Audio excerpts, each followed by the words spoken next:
여러분 안녕하십니까? 오늘도 삶의 교훈과 함께 해주셔서 진심으로 감사드립니다. 인생을 살다 보면 우리는 수많은 관계 속에서 살아갑니다. 직장 동료, 친구, 이웃, 그리고 무엇보다 가족이라는 이름으로 맺어진 사람들과 함께 시간을 보내지요. 그 중에서도 형제자매는 참으로 특별한 존재입니다. 같은 부모님 밑에서 태어나 같은 밥상에서 밥을 먹고 같은 지붕 아래에서 자라며 어린 시절의 모든 추억을 함께 나눈 사람들이니까요. 하지만 세월이 흐르고 나이가 들면서 우리는 놀라운 현실을 마주하게 됩니다. 어린 시절 그토록 가까웠던 형제자매가 어느새 낯선 사람처럼 느껴지는 순간 말입니다. 명절에 억지로 만나는 사이가 되고 서로의 안부조차 궁금하지 않게 되고 심지어 부모님의 유산 문제로 법정에서 다투는 일까지 생기는 것이 바로 우리 사회의 슬픈 현실입니다. 한때 세상에서 가장 가까운 사람이라고 믿었던 형제자매가 결국에는 가장 원망스러운 존재가 되어버리는 이 아이러니한 상황을 우리는 어떻게 이해해야 할까요? 더욱 안타까운 것은 많은 분들이 이런 현실을 받아들이지 못하고 괴로워한다는 것입니다. 왜 우리 형제는 이렇게 사이가 나빠졌을까? 내가 뭘 잘못한 걸까? 형제자매와 멀어진 나는 나쁜 사람인가? 이런 자책과 죄책감 속에서 고통받는 분들이 너무나 많습니다. 하지만 여러분께 말씀드리고 싶습니다. 이것은 여러분만의 문제가 아니라 우리 모두가 겪고 있는 보편적인 현상이라는 것을 말입니다. 오늘 삶의 교훈에서는 왜 형제자매가 나이 들어서 필요 없게 되는지, 왜 그토록 가까웠던 사이가 결국 남이 되는지, 그리고 우리는 이런 현실을 어떻게 받아들이고 어떻게 살아가야 하는지에 대해 깊이 있게 이야기 나누어 보려 합니다. 이 이야기가 여러분의 마음속 응어리를 풀어주고 새로운 시각으로 인생을 바라볼 수 있는 계기가 되기를 진심으로 바랍니다. 혹시 이 이야기가 마음에 와닿으신다면 구독 버튼을 눌러주시고 좋아요와 댓글도 부탁드립니다. 여러분의 관심과 응원이 더 많은 분들에게 삶의 지혜를 나누는데 큰 힘이 됩니다. 그럼 이제 본격적으로 시작해볼까요? 첫 번째 이유. 결혼과 함께 시작되는 피할 수 없는 거리감. 여러분, 형제자매 사이가 멀어지는 첫 번째 이유는 무엇일까요? 바로 결혼입니다. 결혼 전까지만 해도 우리는 진정한 한 가족이었습니다.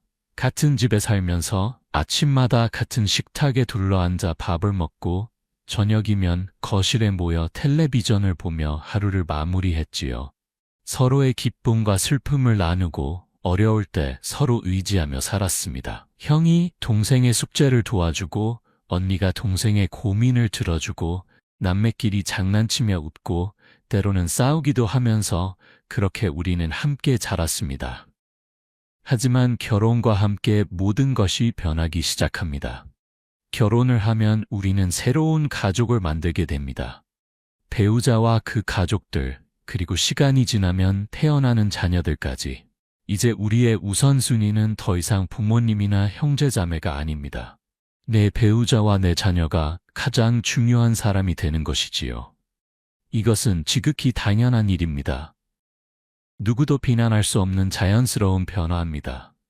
사람은 누구나 자기가 선택한 사람과 자기가 낳은 자식을 가장 우선시하게 되어 있으니까요. 하지만 이 과정에서 형제자매와의 관계는 자연스럽게 뒷전으로 밀려나게 됩니다. 주말마다 친정이나 시댁에 가서 형제자매들과 모여 밥을 먹던 것이 이제는 명절에 만나는 일이 되고 그 명절조차 배우자의 집안과 시간을 나누어야 하니 만남의 횟수는 더욱 줄어듭니다. 전화 한 통 하기도 어려워집니다. 바쁜 일상 속에서 형제자매에게 연락하는 것보다는 배우자와 대화하고 자녀를 돌보는 것이 우선이 되니까요. 처음에는 그래도 노력합니다. 형이랑 오랜만에 만나야 하는데 동생한테 전화해야지 이런 생각을 하지만 시간이 지날수록 그 생각조차 희미해집니다. 왜냐하면 형제자매를 만나는 것이 이제는 의무처럼 느껴지기 시작하기 때문입니다. 만나서 뭘 이야기해야 할지도 모르겠고 서로의 삶이 너무 달라져서 공감대를 찾기도 어렵습니다. 형은 형대로 자기 가족 이야기만 하고 동생은 동생대로 자기 직장 이야기만 하다 보면 어느새 대화가 끊기고 어색한 침묵만 흐르게 됩니다. 더욱 심각한 문제는 배우자 간의 갈등입니다. 많은 경우 형제자매 사이가 멀어지는 것은 본인들의 의도가 아닙니다. 배우자가 시댁이나 처가 식구들과의 만남을 불편해하고 거부하면서 생기는 일이 많습니다. 특히 아내의 경우 남편의 형제자매들을 만나는 것을 부담스러워합니다. 시누이나 시동생과 무슨 이야기를 해야 할지 모르겠고 만날 때마다 비교당하는 것 같아서 기분이 나쁩니다. 우리 올케는 요리를 참 잘해. 매제는 돈을 잘 버네. 이런 말들이 칭찬처럼 들리지만 사실은 자신을 평가하는 것처럼 느껴져서 불쾌합니다. 남편도 마찬가지입니다. 아내의 친정 식구들이 모이면 자신은 항상 외부인처럼 느껴집니다. 처남 처제들이 어린 시절 이야기를 하며 웃을 때 자신만 그 추억을 공유하지 못해서 소외감을 느낍니다. 게다가 장인 장모님이 딸을 너무 편애하시는 것 같아서 기분이 나쁠 때도 있습니다. 우리 딸 시집가서 고생하는 거 아니야? 사위는 돈을 잘 벌어? 이런 말들이 쌓이다 보면 친정 방문을 꺼리게 됩니다. 이렇게 배우자의 불편한 심기가 쌓이면 결국 형제자매와의 만남이 줄어들 수밖에 없습니다. 왜 자꾸 친정 오빠네 집에 가야 해? 우리 가족끼리 시간 보내면 안 돼? 시동생네는 맨날 우리한테 손 벌리기만 하잖아. 이제 그만 만나. 이런 말들이 쌓이다 보면 자연스럽게 형제자매와의 만남을 피하게 됩니다. 처음에는 배우자를 설득하려고 하지만 매번 싸움이 되니 결국 포기하게 되는 것이지요. 특히 한국 사회에서는 며느리와 시댁 식구들 간의 갈등이 매우 심각합니다. 명절 때마다 시댁에 가서 새벽부터 일어나 음식 준비하고 하루 종일 설거지하고 청소하는 것에 불만을 가진 며느리들이 많습니다. 왜 나만 일해야 해? 시누이는 앉아서 텔레비전만 보는데, 시동생 마누라는 늦게 와서 밥만 먹고 가는데 나는 왜 이렇게 고생해야 하지? 이런 불만이 쌓이다 보면 명절이 두려워지고 시댁 식구들을 만나는 것 자체가 스트레스가 됩니다. 이런 불만이 쌓이면 남편의 형제자매들과도 자연스럽게 거리가 생기게 됩니다. 며느리가 시누이나 시동생을 좋아하지 않으니 남편도 어쩔 수 없이 형제자매와 멀어지게 되는 것입니다. 여보, 미안한데 이번 추석은 우리 친정에서 보내면 안 될까? 나 시댁 가기 너무 싫어? 이런 말을 몇 번 들으면 남편도 결국 굴복하게 되고 그렇게 형제자매와의 만남은 점점 줄어듭니다. 반대로 남편도 아내의 친정 식구들이 지나치게 간섭한다고 느끼면 만남을 꺼리게 됩니다. 장인 어른이 내 직장 일에 왜 이렇게 간섭하시지? 처남은 맨날 돈 빌려달라고 하고 처제는 우리 애들이랑 자기 애들이랑 비교하고 이런 불편함이 쌓이면 아내에게 말합니다. 당신 친정 너무 자주 가는 거 아니야? 우리도 좀 쉬자. 그러면 아내는 섭섭해하지만 결국 친정 방문을 줄이게 되고 그렇게 친정 오빠나 언니와도 멀어지게 됩니다. 결국 결혼은 새로운 가족을 만드는 축복이지만 동시에 원래 가족과의 거리를 만드는 시작점이 되기도 합니다.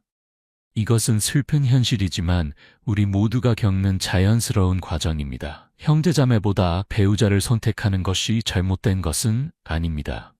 하지만 그 선택의 결과로 형제자매와 멀어지게 된다는 사실을 우리는 받아들여야 합니다.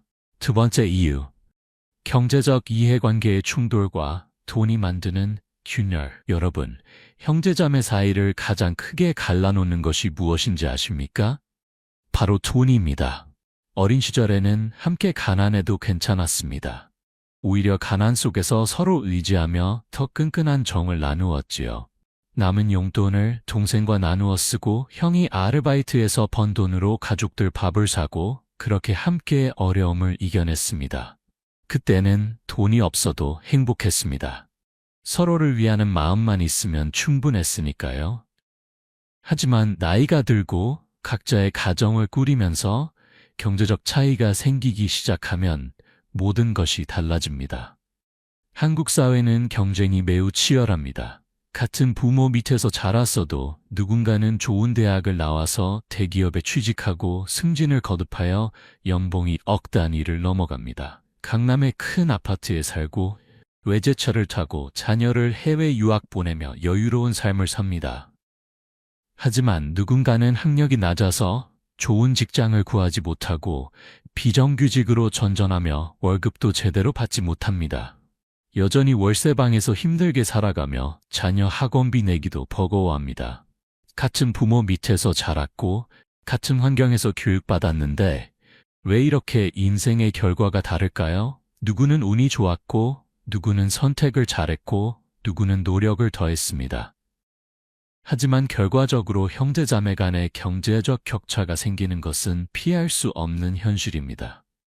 그리고 이 경제적 격차야말로 형제자매 사이를 가르는 가장 큰 벽이 됩니다. 이런 경제적 격차가 생기면 형제자매 사이에도 미묘한 감정이 생기기 시작합니다. 잘 사는 형제는 못 사는 형제를 볼 때마다 부담스러워합니다. 또 돈 빌려달라고 하는 거 아니야? 만날 때마다 우리 집을 부러운 눈으로 쳐다보는데 불편해. 우리가 뭘 사면 항상 얼마나 했냐고 물어보고 비교하는데 기분 나빠. 이런 생각들이 쌓이다 보면 자연스럽게 만남을 피하게 됩니다. 형제자매를 만나는 것이 즐거움이 아니라 스트레스가 되는 것입니다. 더 심한 경우에는 못 사는 형제가 당연하다는 듯이 도움을 요청합니다. 형, 나 이번 달 월세가 밀렸는데 좀 도와줄 수 없어? 다음 달에 꼭 갚을게. 언니, 우리 애 학원비 좀 내줄 수 없어? 네가 돈 많잖아. 처음에는 형제자매니까 도와줍니다. 하지만 한 번, 두 번 도와주다 보면 끝이 없습니다. 돈을 빌려줘도 갚지 않고 갚겠다는 약속만 반복하다가 결국 연락을 끊어버립니다. 그러면 도와준 쪽은 배신감을 느끼고 역시 형제한테 돈 빌려주면 안 되는 거였어. 이제 다시는 안 도와줘. 이렇게 결심하게 됩니다. 반대로 못 사는 형제는 잘 사는 형제를 볼 때마다 열등감과 분노를 느낍니다. 왜 나만 이렇게 힘들게 살아야지? 우리 똑같은 부모 밑에서 자랐는데. 형은 그렇게 잘 살면서 왜 나를 제대로 도와주지 않는 거야? 형제 아니야? 언니는 명품백 사고 해외여행 다니면서 나한테는 100만 원도 안 빌려주네. 처음에는 도움을 요청하지만 거절당하면 원망으로 바뀝니다. 그 원망이 쌓이면 질투와 시기로 변하고 결국 만나기조차 싫어지게 됩니다. 특히 한국 사회에서는 겉으로 드러나는 부의 상징들이 중요합니다. 어떤 동네에 사는지, 어떤 차를 타는지, 자녀가 어느 학교를 다니는지가 그 사람의 경제력을 보여줍니다. 형제자매가 모였을 때 누군가는 최신 외제차를 몰고 오고 누군가는 낡은 경차를 타고 옵니다. 누군가는 명품 옷을 입고 비싼 시계를 차고 오지만 누군가는 시장에서 산 옷을 입고 옵니다. 이런 차이가 눈에 보이면 자연스럽게 비교가 되고 그 비교는 불편함을 낳습니다. 더 큰 문제는 부모님을 모시는 문제입니다. 요즘은 부모님을 모시는 것이 쉽지 않습니다. 경제적 부담도 크고 시간적 여유도 없습니다. 부모님이 건강하실 때는 괜찮지만 병원에 자주 가셔야 하고 요양이 필요하시면 매달 수백만 원의 비용이 듭니다. 그래서 형제자매들 사이에서 누가 부모님을 모실 것인가? 비용은 어떻게 나눌 것인가라는 문제로 갈등이 생깁니다. 이럴 때 경제력이 있는 형제에게 부담이 집중됩니다. 형은 돈이 많으니까 형이 부모님 병원비 내. 언니는 집도 크니까 언니가 모시면 되잖아. 이런 식으로 당연하다는 듯이 요구합니다. 처음에는 형제자매니까 더 부담하는 것이 당연하다고 생각하며 받아들입니다. 하지만 시간이 지나면서 왜 나만 부담해야 하지? 다른 형제들은 뭐 하는 거야? 이런 불만이 쌓이게 됩니다.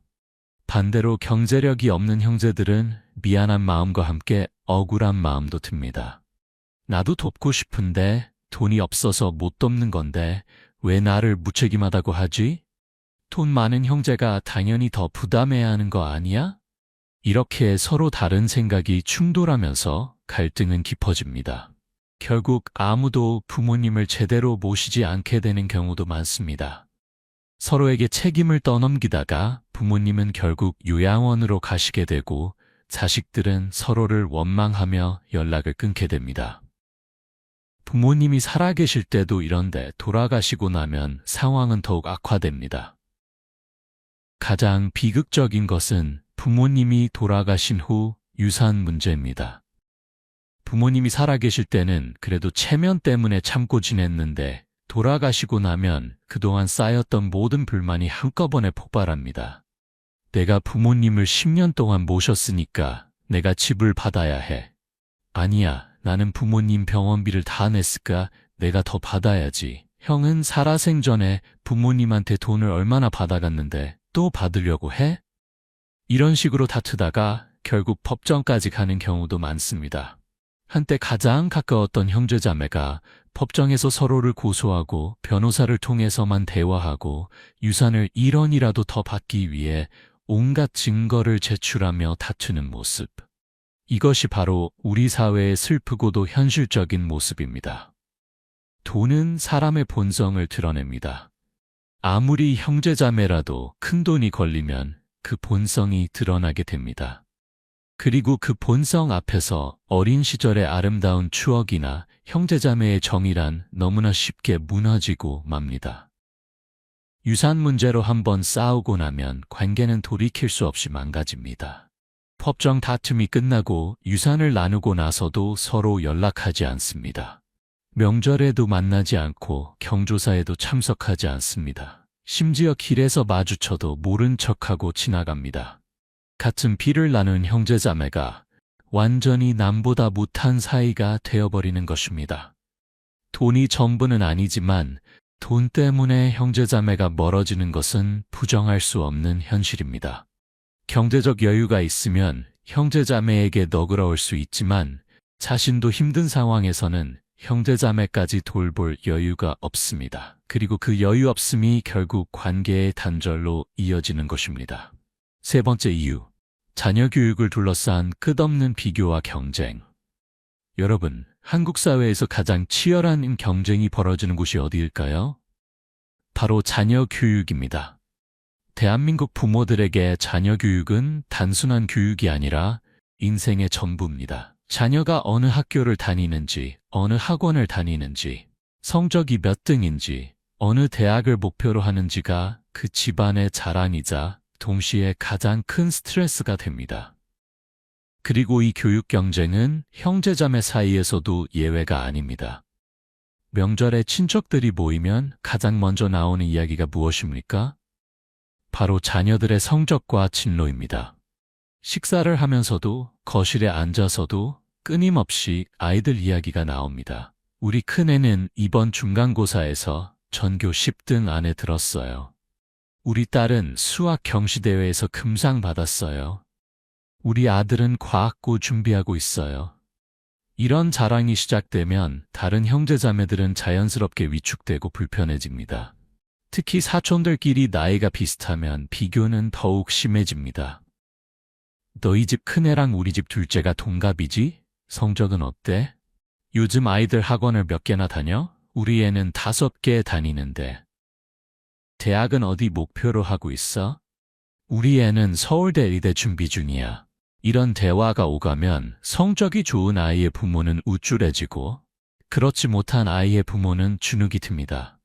할머니, 할아버지는 더 직접적입니다. 큰 손자는 공부를 잘하는데 작은 손자는 왜 공부를 못하니?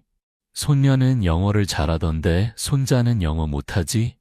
이런 비교를 대놓고 하십니다. 물론 할머니, 할아버지는 나쁜 의도가 없으십니다.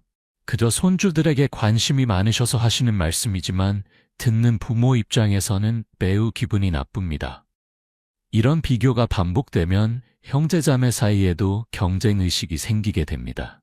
우리 애가 너희 집 애보다 성적이 낮으면 안 돼. 우리도 더 좋은 학원 보내야겠어. 이렇게 경쟁하다 보면 자녀 교육비는 천정부지로 올라가고 집안 경제는 어려워지고 부부 사이도 나빠집니다. 그리고 그 모든 스트레스의 원인이 형제자매와의 비교였다는 것을 깨닫게 됩니다. 더 심각한 것은 이런 비교가 자녀들에게도 상처를 준다는 것입니다. 사촌형이나 언니와 비교당하며 자란 아이들은 친척들을 좋아할 수 없습니다. 엄마는 맨날 사촌 오빠랑 나를 비교해 나는 공부를 못한다고. 할머니는 항상 사촌 언니만 예뻐하셔 나는 성적이 나쁘다고 미워하셔.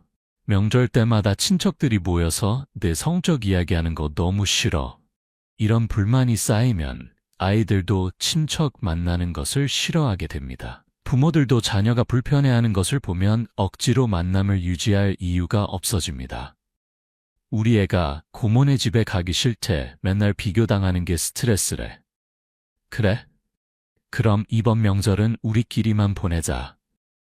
이렇게 자녀를 핑계로 형제자매와의 만남을 줄이게 됩니다.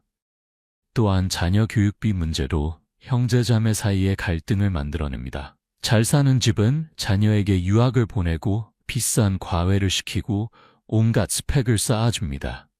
영어학원, 수학학원, 논술학원, 예체능학원까지 한 달에 수백만 원씩 쓰며 아이에게 최고의 교육을 제공합니다. 방학 때는 해외 어학연수를 보내고 대학 진학을 위해 컨설팅까지 받습니다. 하지만 형편이 어려운 집은 그런 것들을 해주고 싶어도 할 수 없습니다. 학원 한두 개 보내는 것도 버거운데 유학이나 과외는 꿈도 못 꿉니다. 아이가 나도 사촌 형처럼 유학 가고 싶어요 라고 하면 우리는 돈이 없어 안 돼 라고 할 수밖에 없습니다. 그러면 아이는 실망하고 부모는 미안하고 동시에 잘 사는 형제에게 원망스러운 마음이 생깁니다. 이런 차이가 결국 자녀들의 미래에도 영향을 미칩니다. 좋은 교육을 받은 아이는 좋은 대학에 가고 좋은 직장에 취직하고 성공적인 인생을 삽니다. 하지만 그렇지 못한 아이는 성적이 낮아서 좋은 대학에 못 가고 취업도 어렵고 결국 부모처럼 어렵게 살게 됩니다. 그렇게 사촌들 사이에도 계급이 생기게 됩니다. 잘 사는 집 아이들은 계속 잘 살고 못 사는 집 아이들은 계속 못 사는 악순환이 반복되는 것입니다. 명절에 친척들이 모이면 이제는 성인이 된 사촌들 사이에도 차이가 보입니다. 한쪽은 대기업 직원이나 의사 변호사가 되어 경제적으로 여유롭고 한쪽은 비정규직이나 자영업자로 힘들게 살아갑니다. 어린 시절 함께 놀던 사촌들이 이제는 완전히 다른 계층이 되어버린 것입니다. 그러면 부모들은 더욱 비참해집니다. 내가 우리 애한테 좋은 교육을 못 시켜줘서 이렇게 됐구나. 이런 자책과 함께 잘 사는 형제에 대한 원망도 생깁니다. 사촌이 땅을 사면 배가 아프다는 옛말이 있습니다. 가장 가까운 사람의 성공이 기쁨이 아니라 질투와 시기의 대상이 되는 것. 특히 자녀 문제에서 이런 감정은 더욱 강렬합니다. 내 자식만큼은 남보다 잘 되기를 바라는 것이 부모의 마음이니까요. 형제자매의 자녀가 잘 되는 것을 보면 축하해주고 싶지만 동시에 내 자녀와 비교되어 괴롭습니다. 결국 자녀 교육을 둘러싼 비교와 경쟁은 형제자매 사이를 점점 더 멀어지게 만듭니다. 서로 만나면 불편하고 자녀들도 싫어하고 비교당하는 것이 스트레스이니 자연스럽게 연락이 뜸해집니다. 처음에는 이번 명절만 빠질게라고 하다가 결국에는 명절에도 만나지 않게 되고 1년에 한 번도 얼굴을 안 보게 되는 것입니다. 네 번째 이유, 인생관과 가치관의 차이가 만드는 갈등. 여러분, 사람은 살아가면서 자신만의 가치관을 형성하게 됩니다. 어린 시절에는 같은 환경에서 자랐기 때문에 비슷한 생각을 가졌지만 나이가 들고 각자의 인생을 살아가면서 생각이 점점 달라지기 시작합니다. 직장 생활을 하면서 만나는 사람들, 결혼해서 만나게 되는 배우자와 그 가족들, 사회에서 겪는 다양한 경험들이 우리의 생각을 바꾸어 놓습니다. 그리고 이런 가치관의 차이가 형제자매를 멀어지게 만드는 또 다른 중요한 이유가 됩니다. 예를 들어 한 형제는 평생 회사에 다니며 안정적인 삶을 추구합니다. 대학을 졸업하고 대기업에 입사해서 성실하게 일하며 승진하고 퇴직할 때까지 한 회사를 다니는 것이 그의 인생 목표입니다. 매달 월급을 받고 저축하고 노후를 준비하고 자녀를 잘 교육시키는 것이 인생에서 가장 중요하다고 생각합니다. 안정적이고 예측 가능한 삶을 선호하며 위험을 최대한 피하려고 합니다. 하지만 다른 형제는 사업을 하며 위험을 감수하고 큰 돈을 벌기 위해 도전합니다. 회사에 다니는 것은 남의 인생을 사는 것이라고 생각하며 자기 사업을 해서 성공하고 싶어 합니다. 실패할 수도 있지만 성공하면 큰 부자가 될 수 있다는 꿈을 가지고 과감하게 투자하고 도전합니다. 안정보다는 자유를, 가치관은 성장과 도전을 중요하게 생각합니다. 이 둘이 만나면 서로를 이해할 수 없습니다. 회사원인 형은 사업하는 동생을 보며 생각합니다. 동생은 왜 그렇게 무모하게 살까? 가족도 있는데 그렇게 위험한 일만 하면 어떡해? 실패하면 빚더미에 앉을 텐데 왜 안정적인 직장을 안 구하지? 동생에게 충고합니다. 동생아, 이제 그만 정신 차리고 제대로 된 직장 알아봐. 사업은 너무 위험해. 하지만 동생은 형의 말을 듣지 않고 오히려 형을 답답해합니다. 반대로 사업하는 동생은 회사 다니는 형을 보며 생각합니다. 형은 왜 그렇게 재미없게 살까? 인생은 한 번뿐인데 도전도 안 하고 매일 똑같은 일만 반복하고 상사한테 굽신거리면서 월급쟁이로 평생을 살 건가? 나이 60에 퇴직하면 뭐하고 살려고? 형에게 말합니다. 형도 사업 한번 해봐요. 회사 생활 그만두고 우리 같이 뭐 해봐요. 하지만 형은 동생의 제안을 거절하고 오히려 동생을 걱정합니다. 이런 식으로 서로의 선택을 이해하지 못하고 비판하다 보면 자연스럽게 거리가 생기게 됩니다. 만날 때마다 서로 충고하고 걱정하는 것이 부담스러워서 만남을 피하게 됩니다. 형 만나면 맨날 내 사업 걱정하고 직장 구하라고 하는데 듣기 싫어. 동생 만나면 맨날 사업 자랑하고 나보고 회사 그만두래 불편해. 이렇게 서로가 서로를 불편해하면 관계는 멀어질 수밖에 없습니다. 정치적 성향의 차이도 큰 문제입니다. 한국 사회는 정치적으로 매우 양극화되어 있습니다. 보수와 진보 이념의 차이가 크고 서로를 이해하려 하기보다는 적대시하는 경향이 있지요. 한쪽은 보수 정당을 지지하고 다른 쪽은 진보 정당을 지지하면 대화 자체가 안 됩니다. 뉴스를 보면서도 정치 이야기를 하면서도 끊임없이 다툽니다. 문재인 정부가 나라를 망쳤어. 아니야, 박근혜 정부 때가 더 문제였지. 윤석열 대통령이 잘하고 있어. 말도 안 돼. 지금 나라가 얼마나 엉망인데. 이런 식으로 정치 이야기만 나오면 언성이 높아지고 싸움이 됩니다. 처음에는 그래도 형제자매니까 참지만 몇 번 반복되면 정치 이야기는 아예 하지 말자고 합니다. 하지만 정치를 빼고 무슨 이야기를 하겠습니까? 결국 할 이야기가 없어지고 만남 자체를 피하게 됩니다. 종교 문제도 마찬가지입니다. 한 형제는 독실한 기독교 신자이고 다른 형제는 불교 신자이거나 무교인 경우 갈등이 생길 수 있습니다. 특히 명절 제사 문제로 큰 싸움이 벌어집니다. 기독교 신자인 형제는 제사는 우상 숭배니까 참석할 수 없어 성경에 분명히 나와 있어 라고 하고 다른 형제들은 형제가 부모님 제사도 안 지내? 그게 말이 돼? 우리 부모님이 우상이야 라고 반박합니다. 이런 종교 갈등이 반복되면 형제자매 사이는 돌이킬 수 없이 멀어집니다. 부모님이 돌아가시고 제사를 지낼 때마다 참석하지 않는 형제에 대한 원망이 쌓이고 종교를 핑계로 가족 행사에 불참하는 것이 이해되지 않습니다. 결국 형은 제사에 오지 마. 어차피 와도 절도 안 하잖아. 우리끼리 지낼게 라고 하게 되고 그렇게 관계는 끊어집니다. 또한 부모님을 대하는 태도의 차이도 문제가 됩니다. 어떤 형제는 효를 매우 중요하게 생각하며 부모님께 자주 찾아뵙고 용돈도 드리고 건강을 챙깁니다. 주말마다 부모님 댁에 가서 청소도 해드리고 병원도 모시고 가고 필요한 것이 있으면 사드립니다. 명절에는 큰 선물을 준비하고 부모님을 극진히 모십니다. 하지만 다른 형제는 바쁘다는 핑계로 1년에 몇 번도 찾아뵙지 않습니다. 전화도 자주 안 하고 용돈도 안 드리고 명절에만 형식적으로 찾아뵙니다.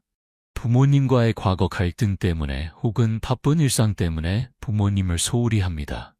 이런 차이를 보면서 효자 노릇하는 형제는 다른 형제들에게 원망을 품게 됩니다. 나 혼자 부모님 모시는 거야? 다른 형제들은 뭐 하는 거야? 나만 희생하고 나만 시간 쓰고 나만 돈 쓰고 불공평해. 이런 불만이 쌓이면 형제자매에게 따집니다.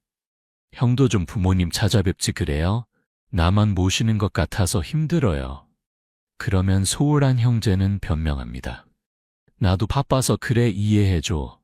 하지만 이런 변명이 몇 번 반복되면 관계는 악화됩니다. 인생을 살다 보면 각자의 길을 가게 됩니다. 그리고 그 길이 다르다는 것을 인정하지 못할 때 형제자매는 남이 되어 갑니다. 왜 내 방식대로 살지 않아? 왜 내 생각을 이해하지 못해? 왜 나처럼 부모님을 모시지 않아? 왜 나처럼 정치관을 가지지 않아? 이런 생각들이 쌓이면 결국 서로를 멀리하게 되는 것입니다. 5번째 이유. 오래된 상처와 원망이 만드는 응어리 여러분. 형제자매 사이에도 상처가 있다는 것을 아십니까? 어린 시절부터 쌓여온 작은 상처들이 세월이 지나도 아물지 않고 오히려 더 깊어져서 결국 관계를 끊어버리게 만듭니다. 많은 사람들이 형제자매끼리 무슨 상처가 있겠어? 다 지나간 일인데 라고 생각하지만 실제로는 그 상처가 평생 남아서 관계를 망치는 경우가 많습니다. 어린 시절 부모님의 편애는 평생의 상처로 남습니다. 엄마는 항상 오빠만 좋아했어. 나는 딸이라고 차별받았어. 아버지는 큰아들인 형한테만 관심을 가지셨어. 나는 둘째라서 항상 무시당했어. 막내 동생은 뭘 해도 용서받았는데 나는 작은 실수도 크게 혼났어. 이런 기억들이 성인이 되어서도 지워지지 않고 형제자매를 볼 때마다 떠오릅니다. 부모님은 모든 자식을 똑같이 사랑했다고 말씀하시지만 자식의 입장에서는 그렇게 느껴지지 않았던 것이지요. 아들과 딸을 차별하거나 큰아들을 특별히 아끼거나 막내를 더 귀여워하는 것이 어린 자녀의 눈에는 명백한 편애로 보였습니다. 그 기억이 40년, 50년이 지나도 선명하게 남아있어서 형제자매를 만날 때마다 너는 엄마한테 사랑받았잖아 라는 생각이 듭니다. 특히 재산 상속에서 차별을 받았다고 느끼면 그 원망은 평생 갑니다. 전통적으로 한국 사회에서는 아들이 딸보다 큰 아들이 다른 형제보다 더 많은 재산을 물려받았습니다.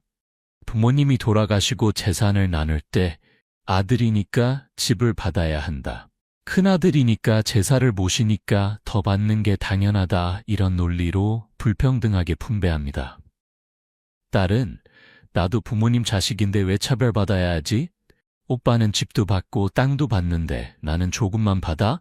이렇게 억울해합니다. 둘째, 셋째는 나도 부모님을 똑같이 사랑했는데 왜 형만 더 받는 거야? 하며 분노합니다. 이런 불공평함을 경험하면 부모님에 대한 원망은 물론이고 더 많이 받은 형제에 대한 분노도 생깁니다. 형은 평생 부모님한테 돈도 많이 받아가고 집까지 물려받았으면서 왜 또 더 가지려고 해? 언니는 결혼할 때도 집 장만해 주시고 차도 사주셨잖아. 나는 그런 거 하나도 못 받았는데. 이런 원망이 쌓이면 형제자매를 볼 때마다 괴롭고 만나기 싫어집니다. 또한 어려울 때 도움을 받지 못한 기억도 큰 상처로 남습니다. 내가 사업 실패해서 정말 힘들 때 형한테 도와달라고 했는데 냉정하게 거절했어.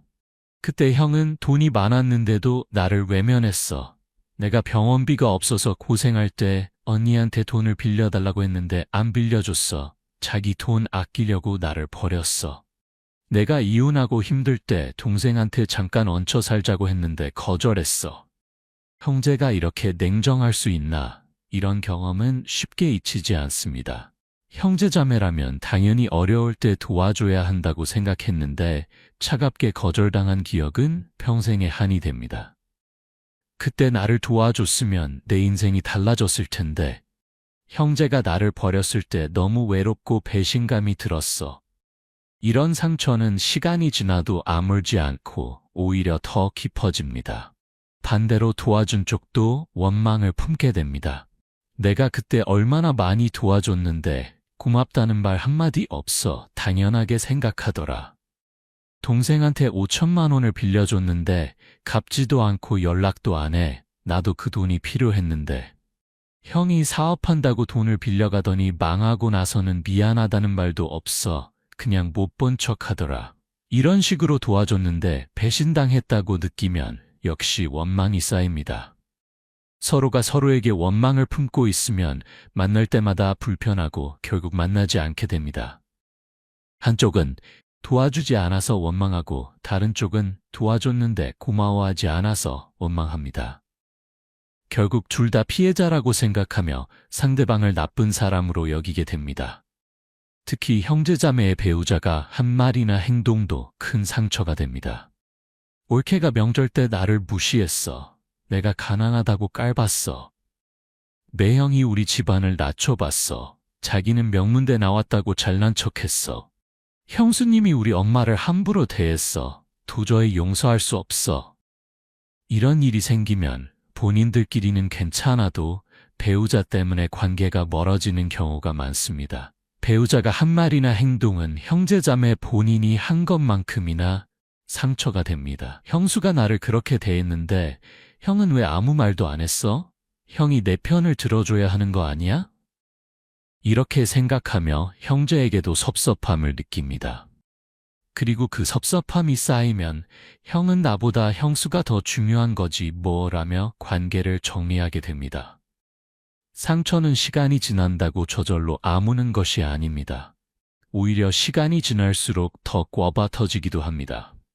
처음에는 그래도 형제니까 하며 참지만 비슷한 일이 반복되면 더 이상은 안 돼 라며 폭발합니다. 그리고 그 상처가 해결되지 않은 채로 쌓이다 보면 결국 형제자매는 서로에게 가장 원망스러운 존재가 되어버립니다. 부모님이 살아계실 때는 그래도 체면 때문에 참습니다. 부모님이 살아계시는데 형제끼리 싸우면 안 돼. 하지만 부모님이 돌아가시고 나면 더 이상 참을 이유가 없습니다. 그동안 쌓였던 모든 상처와 원망이 한꺼번에 터져나오고 결국 완전히 남이 되어버립니다. 6번째 이유. 나이 들면서 더욱 분명해지는 현실. 여러분, 젊었을 때는 그래도 형제자매가 필요하다고 느낄 때가 있습니다. 부모님이 살아계실 때는 명절이라도 모여야 하고 경조사가 있으면 서로 돕기도 합니다. 어려운 일이 생기면 형제자매에게 의지할 수 있다는 생각도 합니다. 하지만 나이가 들수록 특히 50대, 60대를 넘어서면 형제자매의 필요성은 점점 줄어들고 오히려 없는 것이 더 편하다는 생각까지 하게 됩니다. 부모님이 돌아가시고 나면 형제자매를 만날 명분이 사라집니다. 부모님이 계실 때는 부모님 생신이나 제사 때 모였지만 이제는 모일 이유가 없습니다. 더 이상 명절에 부모님 댁에 가지 않아도 되고 제사도 각자의 집에서 지내거나 아예 지내지 않는 경우도 많습니다. 그러다 보니 자연스럽게 1년에 한 번도 만나지 않게 되고 나중에는 연락조차 하지 않게 됩니다. 형하고 마지막으로 만난 게 언제지? 한 3년 전? 아니 5년 전인가? 이렇게 시간이 흐르고 연락도 안 하다 보면 이제는 연락하기도 어색해집니다. 갑자기 연락하면 뭔가 부탁하려나 생각할까봐 그냥 안 하게 돼. 연락해서 뭐라고 말하지? 안부 묻는 것도 형식적이고 이렇게 서로 연락하지 않는 것이 당연해지고 결국 남처럼 살게 됩니다. 또한 나이가 들면 건강 문제가 생기고 경제적으로도 여유가 없어집니다. 이럴 때 형제자매에게 의지하고 싶지만 현실은 그렇지 않습니다. 모두가 자기 생활하기 바쁘고 자기 가족 챙기기도 벅찹니다. 자녀 결혼 비용, 손주 용돈, 자신의 노후 준비 등으로 돈이 필요한데 형제를 도울 여력이 없습니다. 형이 병원에 입원했다는데 병문안이라도 가야 하나? 이렇게 생각하지만 막상 가기는 어렵습니다. 가봤자 어색하고 무슨 말을 해야 할지도 모르겠고 돈을 싸가야 하는지 손에 뭘 들고 가야 하는지도 애매합니다. 결국 나중에 가야지 하다가 안 가게 되고 나중에 회복했다는 소식을 들으면 다행이네 하고 넘어갑니다. 더 슬픈 것은 형제자매가 오히려 짐이 되는 경우도 있다는 것입니다. 경제적으로 어려운 형제가 계속 돈을 빌려달라고 하거나 건강이 안 좋은 형제를 돌봐야 하는 상황이 생기면 그것이 큰 부담이 됩니다. 동생이 또 돈 빌려달라고 전화했어. 이번에는 어떻게 거절하지? 형이 혼자 사는데 치매 기운이 있대. 누가 돌봐야 하는 거야? 이런 고민을 하다 보면 차라리 형제가 없었으면 이런 부담도 없었을 텐데 라는 생각까지 하게 됩니다. 실제로 많은 노인들이 말합니다. 나이 들어보니 형제자매보다 친구가 더 낫다. 혈육이라고 해서 더 잘해주는 것도 아니고 오히려 더 서운한 일이 많다. 형제 없이 혼자 사는 사람이 오히려 마음 편하게 산다. 이런 현실을 깨닫고 나면 형제자매에 대한 기대를 접게 되고 각자의 길을 가게 됩니다.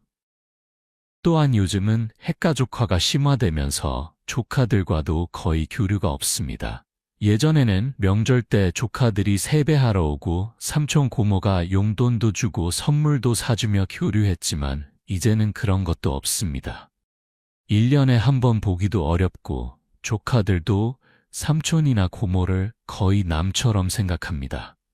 조카가 결혼한다는 소식도 형제를 통해서가 아니라 다른 친척을 통해 듣게 되고 결혼식에 가도 인사만 하고 오는 사이가 됩니다. 형제자매의 자녀들도 삼촌이나 고모를 그저 1년에 한두 번 보는 먼 친척 정도로 생각합니다. 삼촌이 뭐 하시는 분이에요? 이렇게 물어보면 잘 모르겠어요. 그냥 아빠 동생이에요. 이 정도의 관계입니다. 서로의 자녀들끼리도 사촌이라는 의식이 거의 없고 만나도 어색해합니다. 결국 나이가 들수록 형제자매는 점점 더 멀어지고 각자의 삶을 사는 것이 당연한 일이 되어갑니다. 이것이 슬픈 현실이지만 우리 모두가 겪고 있는 일입니다. 형제자매가 필요 없다는 것이 아니라 현실적으로 필요할 상황이 없다는 것입니다. 각자 자기 가족을 챙기고 자기 노후를 준비하고 자기 건강을 돌보기에 바쁜데 형제자매까지 신경 쓸 여력이 없는 것이지요. 7번째. 그렇다면 우리는 어떻게 살아야 할까요, 여러분? 지금까지 형제자매가 왜 멀어지는지, 왜 나이 들어 필요 없게 되는지에 대해 솔직하게 이야기했습니다. 그렇다면 우리는 이 현실을 어떻게 받아들이고 어떻게 살아가야 할까요? 형제자매와의 관계가 멀어진 것에 대해 죄책감을 느끼거나 슬퍼할 필요가 있을까요? 아니면 이것을 자연스러운 인생의 과정으로 받아들이고 담담하게 살아가야 할까요? 첫째, 형제자매에게 과도한 기대를 하지 마세요. 혈육이라고 해서 무조건 나를 도와줄 것이라고 기대하면 실망만 커집니다. 형제자매도 각자의 삶이 있고 각자의 가족이 있고 각자의 우선순위가 있습니다. 내가 어려울 때 형제가 도와주지 않는다고 해서 나쁜 사람이 아닙니다. 단지 자기 가족을 먼저 챙기는 것뿐입니다. 이것은 당연한 일입니다. 형제자매라면 당연히 도와줘야 한다는 생각을 버리세요. 형제자매는 나의 인생을 책임져 줄 사람이 아닙니다. 내 인생은 내가 책임지는 것입니다. 형제에게 의지하려고 하지 말고 스스로 해결하려고 노력해야 합니다. 그래야 실망도 없고 원망도 없고 관계도 나빠지지 않습니다.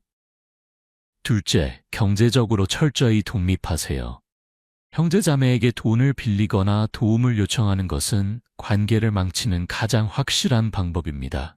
아무리 어려워도 형제에게 손 벌리지 마세요. 스스로 해결하려고 노력하고 정 안 되면 금융기관을 이용하거나 정부 지원을 받으세요.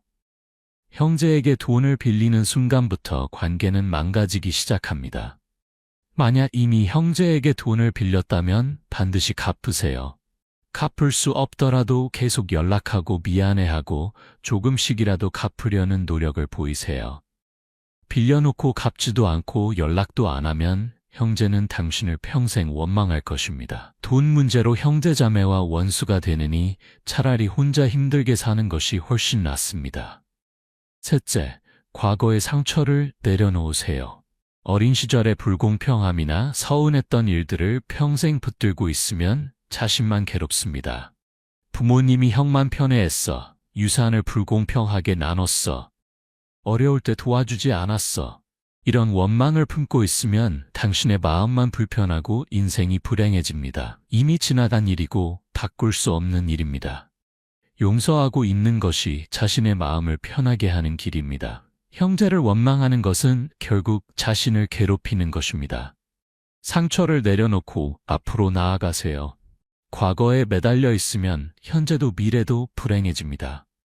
넷째, 적당한 거리를 유지하세요. 너무 가까우면 부딪히고 갈등이 생깁니다.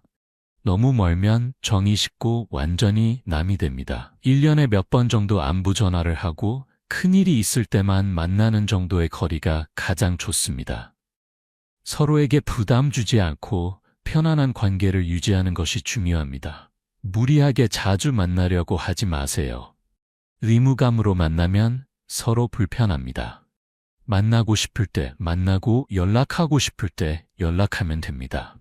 명절에 안 봤다고 큰 문제가 되는 것은 아닙니다. 각자 편한 대로 살면서 가끔 안부나 전하는 사이로 지내는 것이 서로에게 가장 좋습니다. 다섯째, 형제자매보다 친구를 소중히 하세요. 나이 들어 진짜 필요한 것은 혈연 관계가 아니라 마음이 맞는 사람입니다. 형제자매는 태어날 때부터 정해진 관계라 선택할 수 없지만 친구는 내가 선택할 수 있습니다. 나를 이해해주고 함께 시간을 보내며 즐거움을 나눌 수 있는 친구들을 만들어 가세요. 좋은 친구 한 명이 형제자매 10명보다 낫습니다. 진심으로 나를 아껴주고 어려울 때 도와주고 기쁠 때 함께 기뻐해주는 친구가 있다면 형제자매가 없어도 외롭지 않습니다. 취미 활동을 통해 새로운 친구를 사귀고 동호회나 봉사활동에 참여하며 인간관계를 넓혀가세요. 여섯째, 자신의 노후를 스스로 철저히 준비하세요. 형제자매가 나를 돌봐줄 것이라고 기대하지 마세요. 나이 들어 건강이 나빠지고 경제적으로 어려워졌을 때 형제가 나를 도와줄 거라고 생각하면 큰 실망을 하게 됩니다. 모두가 자기 생활하기 바빠서 형제를 돌볼 여유가 없습니다. 건강도 경제도 주거도 모두 스스로 준비해야 합니다. 건강검진을 받고 운동하고 건강한 식습관을 가지세요. 노후 자금을 미리 준비하고 연금을 들고 저축하세요. 혼자 살 수 있는 집을 마련하거나 요양원 비용을 준비하세요. 자녀들에게도 부담 주지 말고 자신의 노후는 자신이 책임지겠다는 각오가 필요합니다. 일곱째, 그래도 최소한의 예의는 지키세요. 아무리 사이가 멀어졌어도 형제가 결혼하거나 자녀가 결혼하거나 부모님 기일이 되면 연락은 하세요. 경조사에는 참석하거나 축의금이나 조의금을 보내세요. 큰일이 생겼을 때는 관심을 표현하세요. 완전히 남처럼 살 필요는 없습니다. 다만 서로에게 큰 기대를 하지 않으면서 인간적인 예의만 지켜가면 됩니다. 형제니까 당연히 이렇게 해야 한다는 생각은 버리되 그래도 형제니까 이 정도는 하자는 마음은 가지세요. 그렇게 적당한 선을 유지하면서 평생 예의를 지키며 사는 것도 나쁘지 않습니다. 여덟 번째, 형제자매 없이도 충분히 행복할 수 있습니다. 여러분, 혹시 형제자매와 사이가 멀어진 것에 대해 깊은 죄책감을 느끼고 계신가요? 내가 나쁜 사람인가? 형제를 버린 것 같아서 마음이 아프다. 다른 사람들은 형제끼리 잘 지내는데 나만 이런 것 같아 이런 생각을 하고 계신가요? 그럴 필요 전혀 없습니다. 형제자매와 멀어지는 것은 자연스러운 일이고 여러분만의 문제가 아닙니다. 시대가 변했고 사회가 변했고 가족 구조가 변했습니다. 예전처럼 대가족이 함께 모여 사는 시대가 아닙니다. 각자의 삶을 살아가는 것이 당연한 시대입니다. 핵가족이 기본이 되고 개인의 삶이 중요해진 현대사회에서 형제자매와 멀어지는 것은 피할 수 없는 현상입니다. 오히려 형제자매에게 집착하다가 더 큰 상처를 받고 불행해지는 경우가 많습니다. 왜 형은 나를 안 도와줘? 왜 언니는 연락을 안 해? 왜 동생은 나를 외면해? 이런 원망을 품고 사는 것보다 차라리 깨끗하게 각자의 길을 가는 것이 서로에게 더 좋을 수 있습니다. 기대가 없으면 실망도 없고 기대가 없으면 원망도 없습니다. 많은 사람들이 형제자매 없이도 행복하게 살아갑니다. 좋은 친구들을 사귀고 취미생활을 즐기고 봉사활동을 하며 의미 있는 인생을 살아갑니다. 혈연관계가 인생의 전부가 아닙니다. 진심으로 나를 아껴주는 사람이 한 명이라도 있다면 그것으로 충분합니다. 그 사람이 형제자매일 필요는 없습니다. 특히 요즘 노인들은 매우 자립적입니다. 자식들에게도 부담 주지 않으려고 노력하는데 하물며 형제자매에게 의지하려고 하지 않습니다. 스스로 건강을 챙기고 경제적으로 준비하며 홀로서기를 하는 것이 현대 노인의 모습입니다.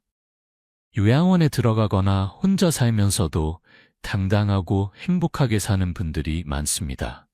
또한 기술의 발달로 혼자 살아도 외롭지 않은 시대가 되었습니다. 영상통화로 먼 곳에 있는 친구들과 얼굴을 보며 대화하고 온라인 커뮤니티에서 같은 관심사를 가진 사람들을 만나고 배달 서비스를 이용해 불편함 없이 생활할 수 있습니다.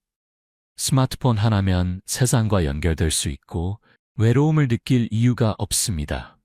무엇보다 중요한 것은 마음의 평화입니다. 형제자매 때문에 스트레스 받고 원망하며 사는 것보다 홀로 있어도 마음이 편안한 것이 훨씬 낫습니다. 내 인생은 내가 책임지는 것입니다. 누구에게도 의지하지 않고 누구도 원망하지 않으며 당당하게 사는 것이 진정한 행복입니다. 형제자매가 있든 없든 친구가 많든 적든 결국 중요한 것은 내가 얼마나 평온한 마음으로 하루하루를 살아가느냐 하는 것입니다. 다른 사람의 인정을 받기 위해 사는 것이 아니라 내 자신에게 떳떳하게 사는 것입니다. 밤에 잠자리에 들 때 오늘 하루도 잘 살았다고 스스로에게 말할 수 있다면 그것으로 충분합니다. 9번째, 그래도 화해할 수 있다면 용기를 내보세요. 여러분, 지금까지 형제자매와 멀어지는 것이 자연스러운 일이고 그것을 받아들이라고 말씀드렸습니다. 하지만 그래도 만약 마음 한구석에서 형제자매와 다시 가까워지고 싶은 마음이 있다면 어떻게 해야 할까요? 화해할 기회가 있다면 어떻게 접근해야 할까요? 먼저 자신의 잘못을 솔직하게 인정하는 것부터 시작해야 합니다. 내가 그때 너무 심했어. 미안해. 내가 이해하지 못했어. 잘못했어. 내가 너무 이기적이었어. 용서해줘. 이런 진심 어린 사과가 필요합니다. 자존심을 내려놓고 먼저 다가가는 용기가 필요합니다. 형이 먼저 사과해야지 왜 내가라는 생각을 버리고 내가 먼저 손을 내밀어야 합니다. 또한 상대방의 입장을 이해하려고 노력해야 합니다. 형도 그때 힘들었겠구나. 자기 가족 챙기느라 나를 도와줄 여유가 없었겠지. 동생도 자기 나름대로 이유가 있었겠지. 나를 무시하려던 게 아니었을 거야. 언니도 배우자 때문에 어쩔 수 없었겠구나. 이렇게 상대방의 입장에서 생각해보면 많은 것이 이해됩니다. 과거의 일은 과거로 보내고 새로운 시작을 하는 것도 중요합니다. 그때 일은 이제 그만 이야기하자. 다 지난 일이야. 앞으로 잘 지내면 되지. 과거를 파헤쳐서 뭐해. 우리 이제 새로 시작하자. 이런 식으로 과거를 덮고 새로운 관계를 만들어갈 수 있습니다. 과거의 잘못을 따지기 시작하면 끝이 없습니다. 그냥 덮고 넘어가는 지혜가 필요합니다. 하지만 화해가 항상 가능한 것은 아닙니다. 때로는 상처가 너무 깊어서 도저히 회복할 수 없는 경우도 있습니다. 유산 문제로 법정까지 갔거나 서로를 심하게 모욕했거나 배신감이 너무 커서 용서할 수 없는 경우도 있습니다. 그럴 때는 억지로 화해하려고 하지 말고 서로를 위해 거리를 두는 것이 더 나을 수 있습니다. 무리하게 화해하려다가 오히려 상처만 더 깊어지는 경우도 많습니다. 만났는데 또 다투고 사과했는데 받아들여지지 않고 노력했는데 거절당하면 더 큰 실망과 상처를 받게 됩니다. 그러니 화해를 시도하되 상대방이 원하지 않으면 깨끗하게 포기하는 것도 필요합니다. 중요한 것은 후회 없이 사는 것입니다. 내가 할 수 있는 것은 다 했어. 화해를 시도했지만 안 됐어. 그래도 나는 최선을 다했어. 나는 먼저 손을 내밀었어. 거절한 것은 상대방이야. 이렇게 생각할 수 있다면 마음이 편안해질 것입니다. 자신에게 떳떳하면 됩니다. 그리고 혹시 화해가 되어서 다시 좋은 관계를 유지하게 된다면 그것은 정말 큰 축복입니다. 나이 들어 형제자매와 화해하고 다시 가까워지면 과거의 아픈 기억도 아름다운 추억으로 바뀔 수 있습니다. 하지만 그렇지 않더라도 괜찮습니다. 인생은 혼자 걸어가는 여정입니다. 함께 가는 사람이 있으면 좋지만 없어도 갈 수 있습니다. 10번째, 진짜 가족은 혈연이 아닌 마음으로 만들어집니다. 여러분, 마지막으로 가장 중요한 이야기를 하려고 합니다. 진짜 가족은 혈연으로 정해지는 것이 아니라 마음으로 정해진다는 것입니다. 같은 피를 나눴다고 해서 자동으로 가족이 되는 것은 아닙니다. 진짜 가족은 서로를 진심으로 아끼고 이해하고 필요할 때 곁에 있어주는 사람입니다. 형제자매라는 이름만으로는 충분하지 않습니다. 혈연 관계가 있어도 서로를 미워하고 원망하고 피하고 싶다면 그것은 진정한 의미의 가족이 아닙니다. 명절 때 억지로 만나서 형식적인 인사만 하고 돌아서면 욕하는 사이라면 차라리 만나지 않는 것이 낫습니다. 오히려 피 한 방울 섞이지 않았어도 진심으로 나를 걱정해주고 힘들 때 달려와주고 기쁠 때 함께 기뻐해주는 친구가 더 가족 같을 수 있습니다. 나이 들어보면 알게 됩니다. 내 옆에 남는 사람이 진짜 가족이라는 것을 말입니다. 그 사람이 형제자매일 수도 있고 친구일 수도 있고 이웃일 수도 있습니다. 실제로 많은 노인들이 친구나 이웃과 더 가깝게 지냅니다. 같은 아파트에 사는 이웃과 매일 아침 산책하고 같은 동호회 친구들과 일주일에 한 번씩 모여서 차를 마시고 오랜 친구와 전화로 1시간씩 수다를 떱니다. 이런 관계들이 형제자매보다 훨씬 더 끈끈하고 의미 있습니다. 그래서 형제자매와 사이가 멀어졌다고 해서 너무 슬퍼하거나 죄책감을 느낄 필요가 없습니다. 대신 나를 진심으로 아껴주는 사람들을 소중히 여기세요. 그들이 바로 내 진짜 가족입니다. 혈연이라는 이름에 얽매이지 말고 마음이 통하는 사람들과 함께 인생을 살아가세요. 또한 자신에게도 좋은 가족이 되어주세요. 자기 자신을 사랑하고 아끼는 것이